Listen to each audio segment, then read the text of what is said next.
Graça e a paz de Cristo Jesus permaneça com todos nessa manhã. Convido vocês a abrirem a palavra de Deus no Salmo 10. Se você está com a Bíblia na edição comemorativa, página 571 do Antigo Testamento. Salmo 10. Acompanhe a leitura da palavra de Deus. Por que, Senhor, te conservas longe? Por que te escondes nas horas de angústia? Com arrogância os ímpios perseguem os pobres, que eles sejam apanhados nas ciladas que armaram. Pois o perverso se gloria na sua própria cobiça, o avarento maldiz o Senhor e blasfema contra ele. Em sua soberba o perverso não investiga, tudo o que ele pensa é que Deus não existe. São prósperos os caminhos dele em todo o tempo, muito acima e longe dele estão os teus juízos.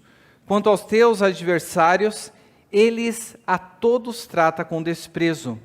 Pois lá no seu íntimo diz: jamais serei abalado, de geração em geração nenhum mal me sobrevirá. A sua boca está cheia de maldição e enganos e opressão. Debaixo da língua ele tem insulto e maldade. Põe-se de tocaia nas aldeias, trucida os inocentes nos lugares ocultos, seus olhos espreitam o desamparado, ele se põe de emboscada como leão na sua caverna, está de emboscada para enlaçar o pobre, apanha-o e arrasta-o com sua rede. Abaixa-se, rasteja, nas suas garras caem os necessitados. Diz ele no seu íntimo: Deus se esqueceu, virou o rosto e nunca verá isso. Levanta-te, Senhor. Ó Deus, ergue a tua mão, não te esqueças dos pobres, porque o ímpio despreza Deus, dizendo no seu íntimo que Deus não lhe pedirá contas. Tu, porém, tens visto isso, porque atentas ao sofrimento e à dor, para que os possa tomar em tuas mãos. A ti se entrega o desamparado, tu tens sido o defensor do órfão. Quebra o braço do perverso e do malvado, pede contas da sua maldade, até que a descubras de todo. O Senhor é Rei eterno, de sua terra somem as nações. Tens ouvido, Senhor, o desejo dos humildes, tu lhes firmarás o coração e ouvirás o seu clamor, para fazeres justiça ao órfão e ao oprimido, a fim de que o ser humano, que é da terra, não volte a espalhar terror. Oremos ao nosso Deus. Senhor Deus e Pai, nós te louvamos pela leitura da Tua Palavra, pedimos que o Teu Santo Espírito venha nos iluminar e abrir os olhos do nosso coração para compreender e aplicar aquilo que o Senhor deseja de nós. É no nome de Cristo que nós clamamos a Ti. Amém. Crianças são questionadoras, crianças são pequenos filósofos desde o momento que eles começam a conversar, articular a fala com seus pais, com seus coleguinhas.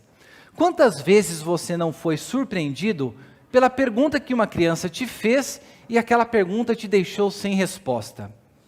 Minha esposa trabalha dando aula para crianças de ensino religioso, e em uma das aulas que ela estava falando sobre a entrada do pecado do mundo, uma das crianças chegou ali e perguntou: professora, o pecado entrou no mundo porque Eva comeu do fruto, não é verdade? E Adão também.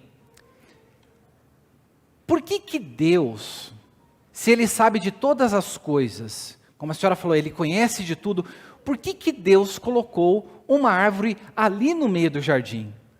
Não teria sido muito mais fácil, profa, se Deus não tivesse colocado nenhuma árvore, a gente estaria vivendo bem hoje?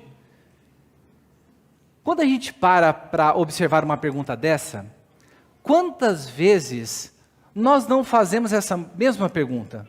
E uma vez, saindo de uma aula de escola dominical, eu ouvindo um garoto, não foi aqui nessa igreja, falando, né? Ele falou: olha, quando eu penso lá sobre o Jardim do Éden, eu acho que eu teria feito melhor do que Deus, viu? Porque eu não sei porque Deus inventou de colocar aquela árvore no meio do jardim. Pode parecer bobo, mas a questão da justificativa entre a existência de um Deus que é bom, que é todo-poderoso, e a presença do mal, é algo que perpassa a história da humanidade. Nós vemos que desde o passado os filósofos se questionam sobre como justificar a Deus, sendo poderoso, sendo bondoso, e a existência do mal do mundo. O nome dessa justificativa, se vocês buscarem depois, é a teodiceia. Ela é formada por duas palavrinhas, que é teos e de que é a justiça de Deus. Então a teodiceia é uma área da teologia e da filosofia que ela busca apresentar uma justificativa para Deus, a fim de conciliar a realidade de que existe sim o mal no mundo e Deus é um Deus bondoso e todo-poderoso. E diversas respostas têm sido dadas para essa pergunta. Algumas pessoas, para tentar dar uma justificativa à existência do mal e à realidade de Deus ser poderoso e todo amoroso, elas simplesmente negam a existência do mal. São as visões de mundo panteísta e hinduísta, onde o mal ele é visto meramente como uma ilusão. Ou seja, os teus sentidos eles estão te iludindo, porque no final das coisas o que existe é um universo todo harmonioso, é um universo que é marcado por um panteísmo, então há uma negação do mal.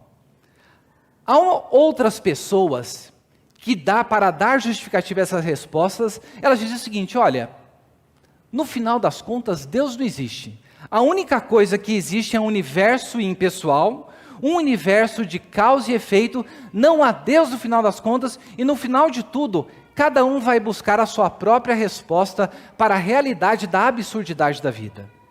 Então, nós vemos isso dentro do pensamento ocidental, nos filósofos existencialistas.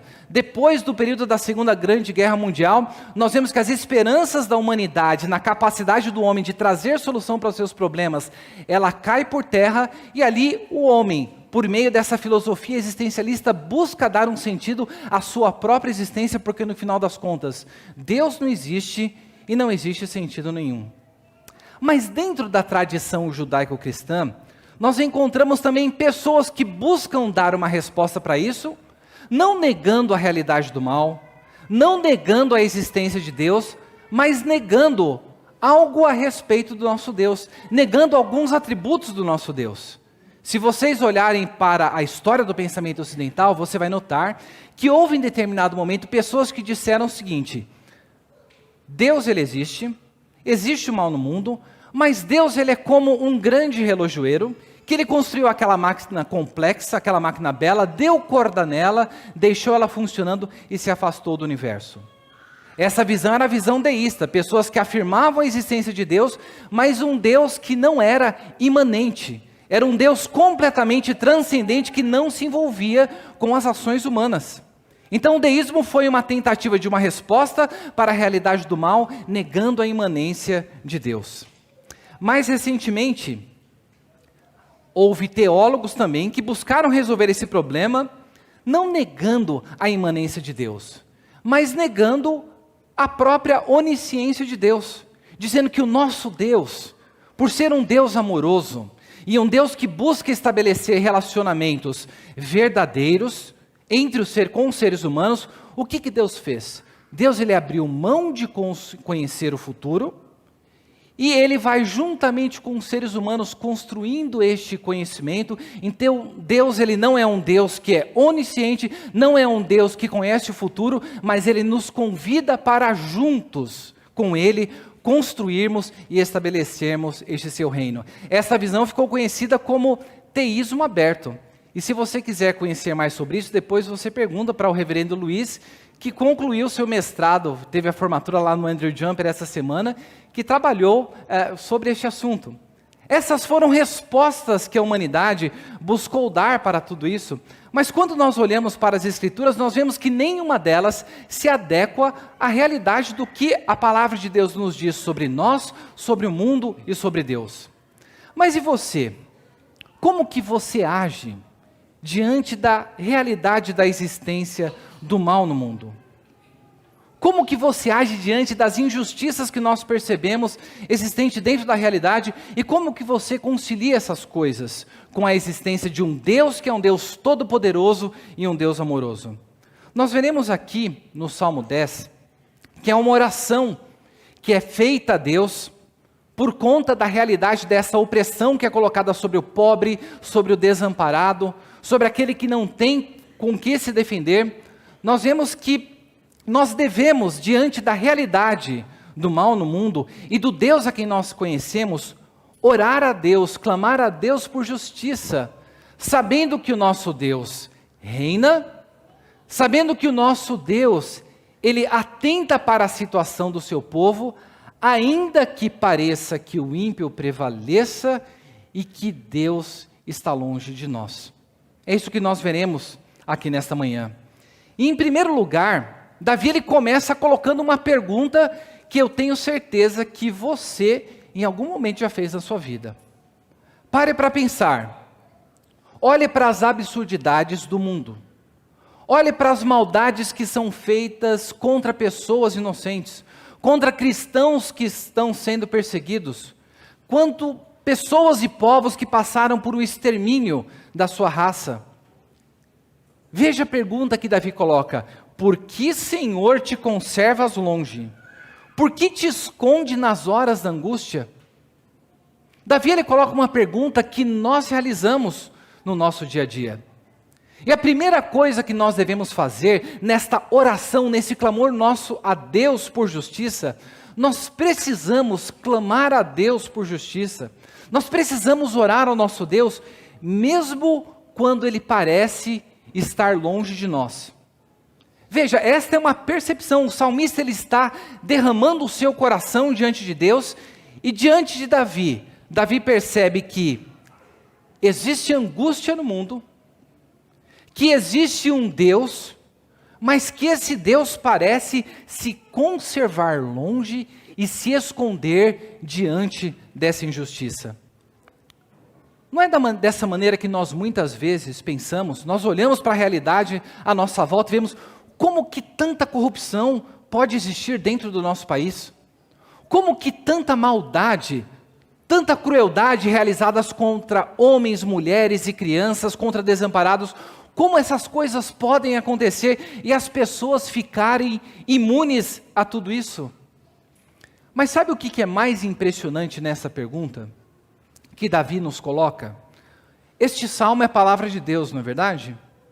Se ele é a palavra de Deus, ele foi inspirado por Deus. O Espírito Santo, através do salmista, ele se utiliza destas palavras para dirigir uma palavra a Deus, e que nós nos encontramos aqui hoje ouvindo essa palavra.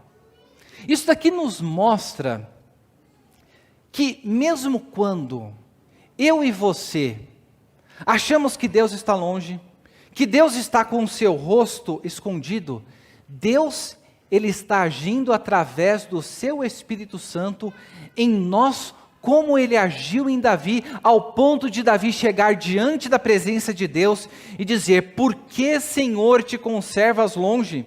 Por que te escondes na hora da angústia? Se você se lembra do domingo passado, a pregação foi no Salmo 9. E se você olhar o título em negrito, que está, não faz parte do título original, mas diz respeito ao assunto do Salmo, o que está falando no título do Salmo 9? Davi está louvando a Deus pela sua justiça.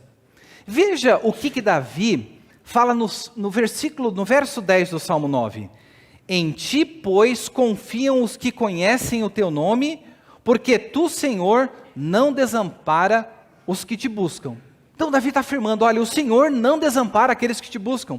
No verso 12, o salmista diz: pois aquele que requer o sangue lembra deles, e não se esquece do clamor dos aflitos. Davi está afirmando que Deus não se esquece do clamor dos aflitos. O Salmo 9 e o Salmo 10, os estudiosos da língua hebraica dizem que eles formam uma unidade.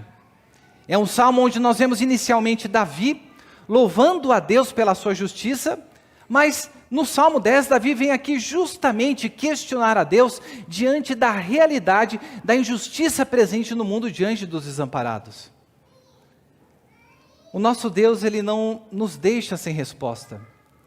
E mesmo nos momentos quando nós pensamos que o nosso Deus, ele está distante, ele estava aqui agindo no coração de Davi. Ele estava movendo em Davi para que Davi clamasse ao Senhor, colocasse essa pergunta diante de Deus.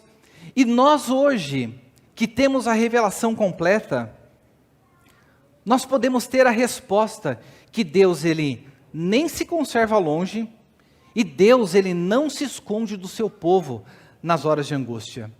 Se você for para o Novo Testamento, para o Evangelho de Mateus, lá para o finzinho, no capítulo 26, você vai observar que a realidade das horas de angústia foi experimentada pelo nosso próprio Redentor.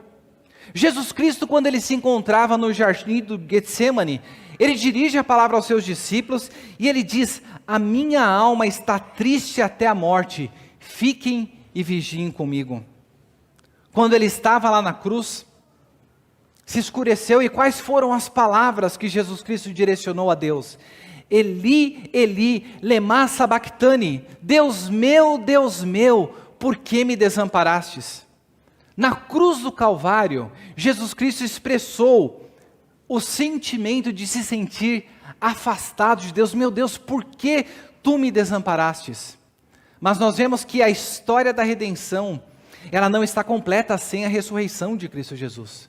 E nós vemos que depois de ter ressurgido dentre os mortos, Jesus aparece para os seus discípulos e no final do Evangelho de Mateus ele diz: e eis que estou com vocês todos os dias até a consumação dos tempos. Você experimenta esta dificuldade de lidar com a realidade da injustiça presente no mundo e a grandiosidade e o amor de Deus? O nosso Senhor Jesus Cristo, ele experimentou o abandono de Deus na cruz do Calvário, para que nós hoje pudéssemos ter certeza de que Ele está conosco todos os dias até a consumação dos séculos.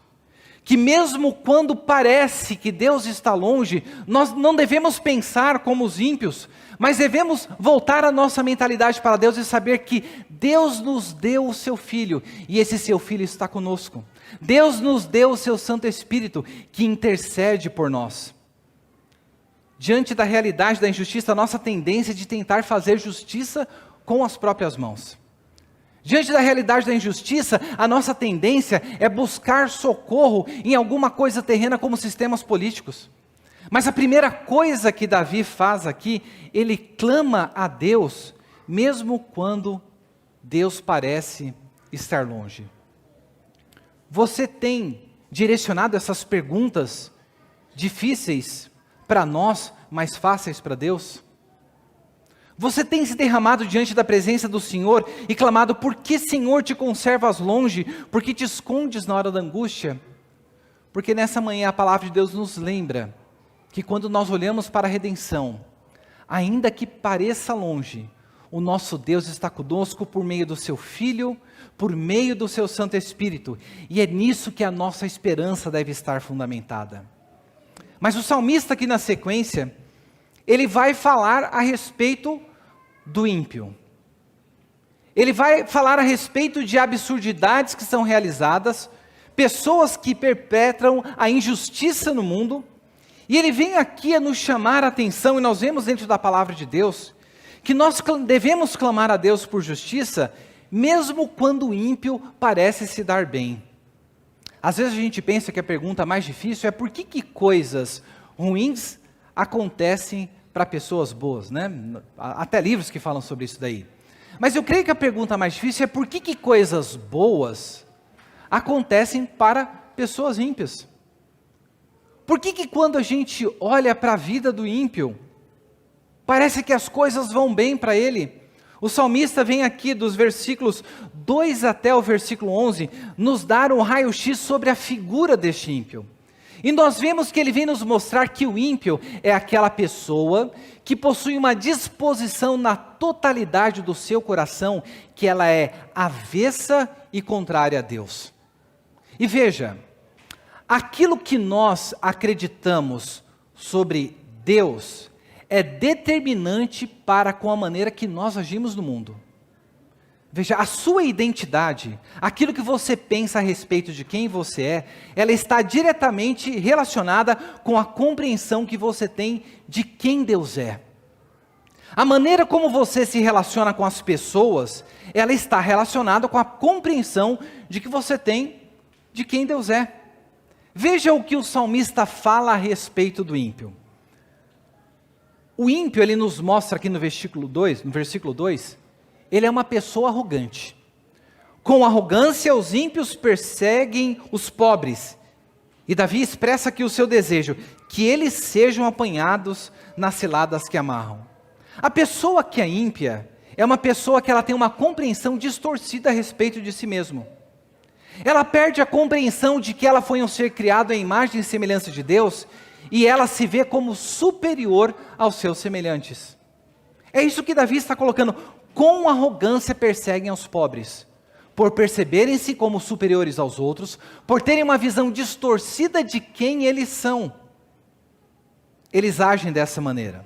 No versículo 3, Davi ele vem aqui nos mostrar que o ímpio é uma pessoa que ele tem também uma confiança exagerada nos seus recursos materiais.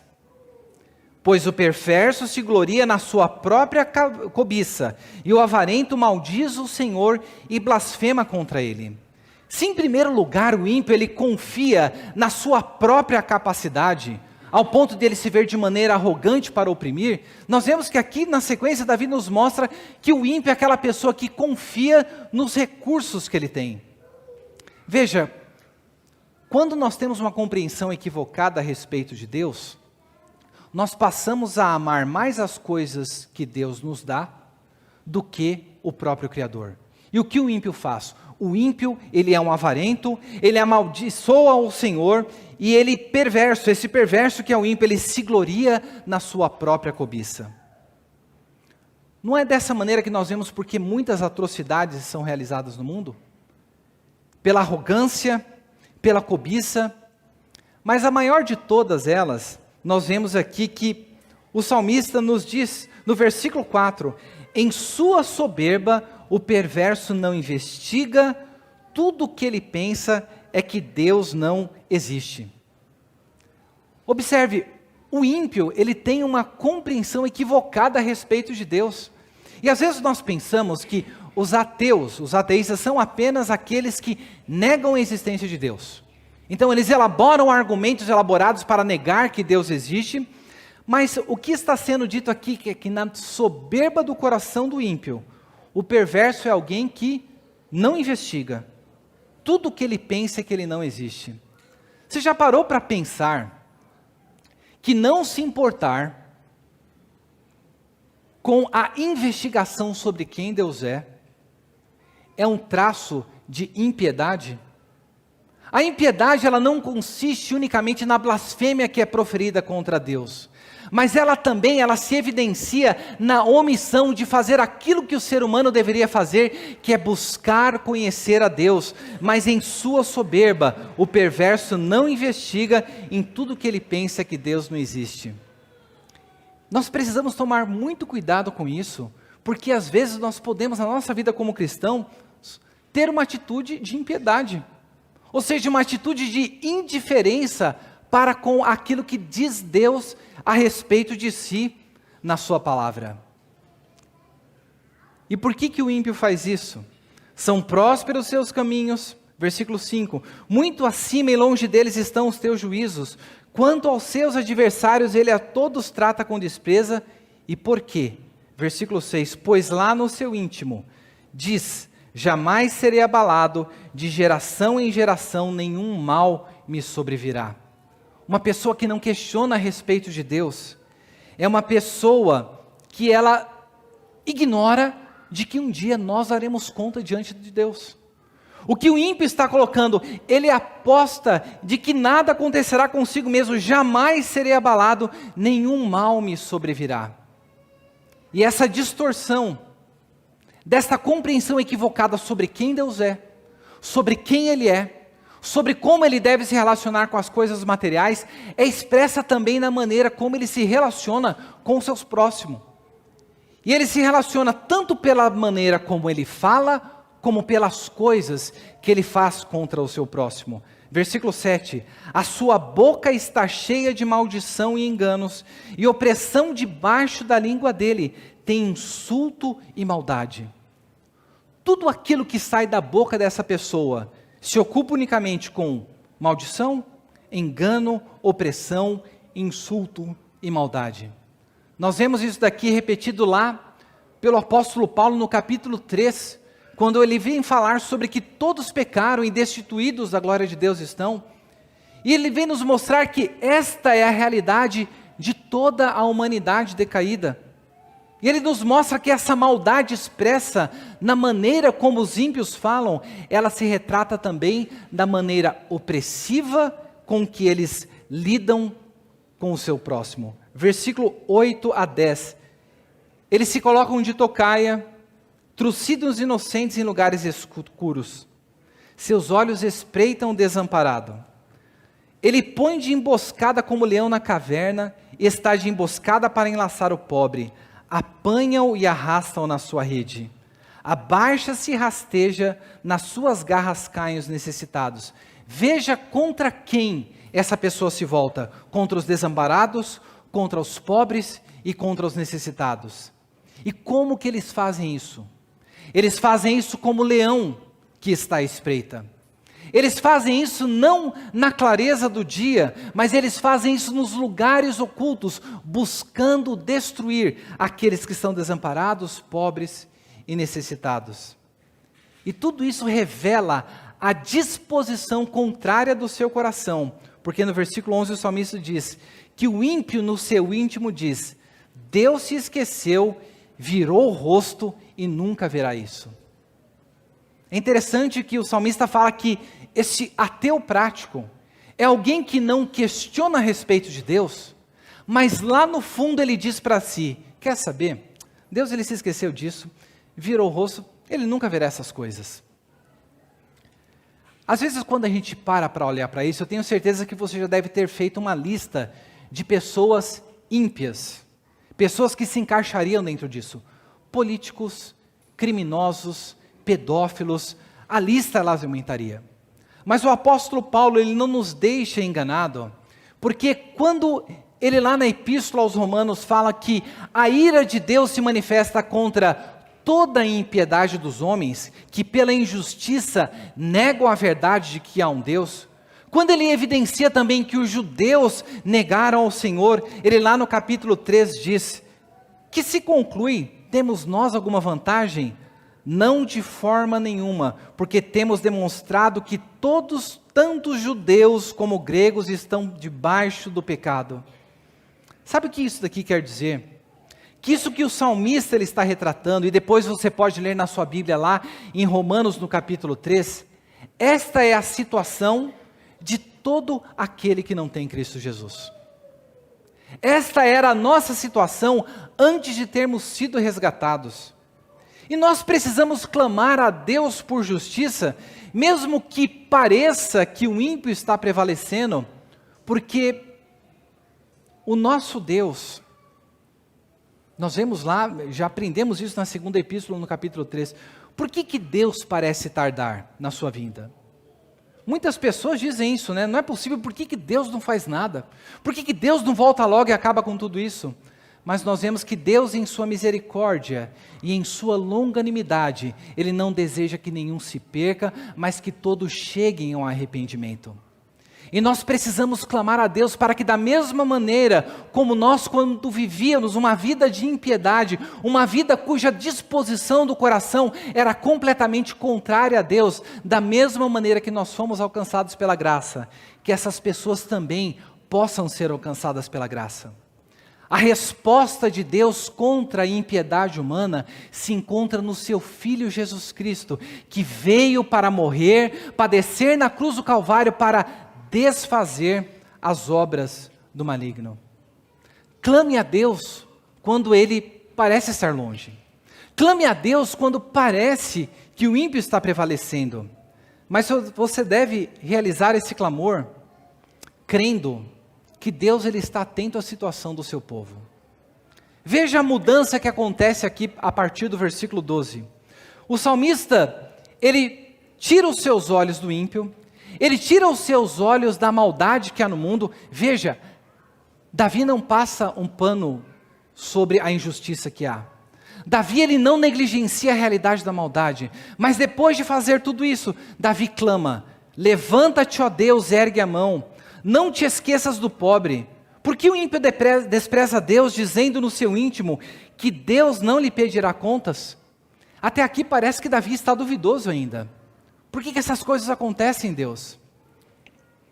Mas assim como Davi faz na sequência, É aquilo que nós devemos fazer quando nós clamamos a Deus. Nós precisamos crer que Ele ouve o clamor do seu povo, porque olha como Davi muda o tom da sua fala ao dizer no versículo 14, tu, porém, tens visto porque atentas ao sofrimento e à dor, para que os possa tomar em tuas mãos. Deus, Ele não está indiferente à maldade que há no mundo. E nós vemos que Davi aqui, ele usa de uma linguagem antropomórfica. Ele atribui características humanas ao ser de Deus, quando ele diz, Deus, ergue a tua mão. E o que Davi está dizendo? Deus, manifesta o teu poder. E ele fala que Deus vê, tens visto, porém, porque atentas à dor e ao sofrimento. O nosso Deus, Ele não está alheio às coisas que estão acontecendo ao nosso redor. E a maior evidência que nós temos isso, é que todo o peso do pecado, os do passado, os do presente e do futuro, foram colocados sobre o seu Filho Jesus Cristo. E este Deus que está atento e que lida de maneira séria com o pecado, Ele é aquele que também cuida dos seus. A ti se entrega o desamparado. Tu tens sido o defensor do órfão. No Salmo 9, se você se lembrar, Davi, ele está clamando por si. Davi, ele está pedindo, compadece-te de mim, Senhor. Vê os sofrimentos que me reduziram, aqueles que me rodeiam. Mas aqui no Salmo 10, Davi, ele volta os seus olhos para fora de si. E quantas vezes, meus irmãos, nós somos insensíveis para a realidade daqueles que estão desamparados, daqueles que estão oprimidos, passamos muitas vezes ao largo dessas pessoas. Mas o Deus a quem nós servimos, que é um Deus que se compadece dos necessitados, é aquele a quem o desamparado se entrega e aquele que defende o órfão. E o clamor que eu e você deveremos ter, ao notarmos a compaixão deste nosso Deus, é clamar como o salmista também fez aqui, no versículo 15, quebra o braço do perverso e do malvado, pede contas da sua maldade até que a descubras de todo. Pense, se Deus chegasse, ou se você pegasse, como existe em alguns países do Oriente Médio, se a pessoa é pega roubando, o que eles fazem? Eles decepam a mão da pessoa. Mas ainda que você decepe as duas mãos da pessoa, a pessoa vai continuar fazendo maldade. Davi, ele não está aqui falando meramente de uma maneira literal, como que Deus fira fisicamente essas pessoas. Porque quando nós vemos nas Escrituras a referência ao braço, à mão, o que Davi está dizendo é, Deus impeça a ação dessas pessoas. Deus elimina com o poder dessas pessoas que estão realizando maldade. Pede contas dessa maldade até que as descubra de todo. Nós precisamos clamar a Deus, para que o nosso Deus, Ele haja em sua providência, para que a maldade, ela venha a ser refreada. Nós sabemos que dentro da tradição reformada, nós temos o entendimento da graça comum. E a graça comum de Deus, ela consiste justamente naqueles atos de Deus em que Ele impede que o homem seja tão mal quanto o homem poderia ser, a fim de que os seus eleitos tenham uma vida aqui neste mundo. Mas a palavra de Deus nos mostra que não apenas o freio de Deus, nós precisamos clamar ao nosso Deus, como Davi clamou, a fim de que o perverso e o malvado tenham os seus braços quebrados, tenham o seu poder reprimido. E nós devemos fazer isso, clamar que Deus ouve o clamor do seu povo, porque o salmista aqui, ele termina nos dizendo algo a respeito do ser de Deus.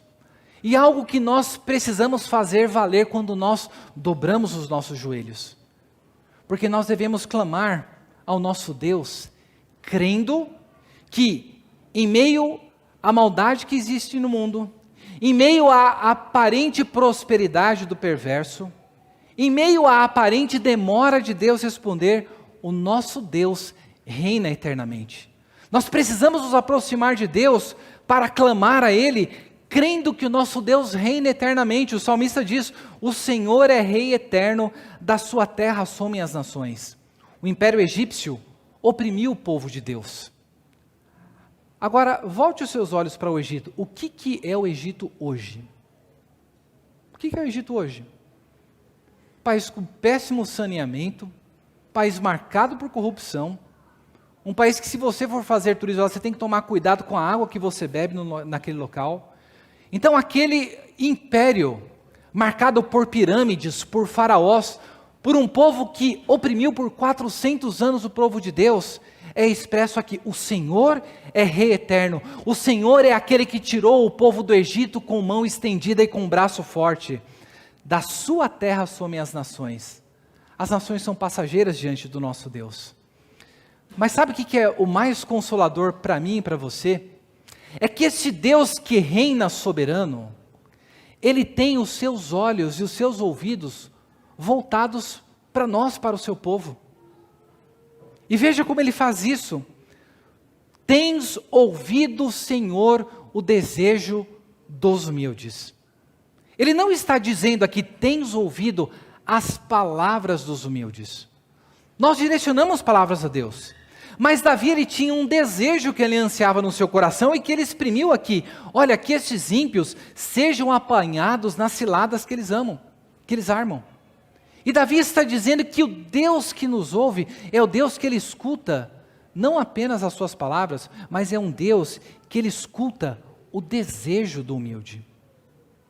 Eu não sei quais são os desejos legítimos no seu coração, mas a palavra de Deus nos diz que este Deus que reina soberano é um Deus que tens ouvido o desejo dos humildes. E sabe o que Deus faz? Quando nós estamos, quantas vezes você já sentiu abatido, você já se sentiu com dificuldade e você foi despertado para orar e para clamar a Deus?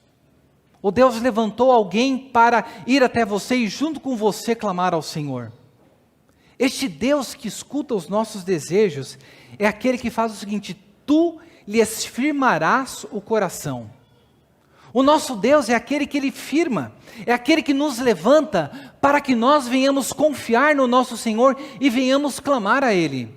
E eu posso afirmar isso porque a palavra de Deus na sequência diz: e ouvirás o seu clamor. O nosso Deus é aquele que nos levanta, mas Ele também é aquele que ouvirá o clamor para fazer justiça ao órfão e ao oprimido. O nosso Deus, Ele nos fortalece. O nosso Deus é aquele que nos escuta, e o nosso Deus é aquele que age em nosso favor para fazer justiça ao órfão e ao oprimido. E a pergunta toda que Davi coloca, este questionamento sobre onde está Deus, ele expressa a sua confiança de que o Deus a quem nós servimos é um Deus de justiça. E este Deus, Ele executará o seu juízo, a fim de que o ser humano que é da terra não volte a espalhar terror. Os reinos do mundo passarão, mas o reino do nosso Senhor e o do nosso Cristo permanecerá para todo o sempre. Onde você tem depositado a sua esperança? Sistema político nenhum vai te dar segurança disso. Sistema econômico nenhum resolverá o problema das injustiças e do desamparo. Mas tudo aquilo que nós precisamos, e o que Deus deixou para nós, nós precisamos clamar ao Deus que reina eternamente, crendo que Ele ouve o nosso clamor, ainda que pareça que o ímpio prevaleça e que ele seja tardio em nos responder.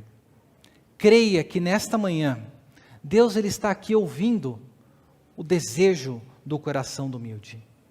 Creia que este Deus é o Deus que te fortalecerá em meio às angústias, em meio às horas de angústia que nós passaremos, e creia que Ele está ouvindo e que Ele dará a resposta e que o seu juízo não tardará.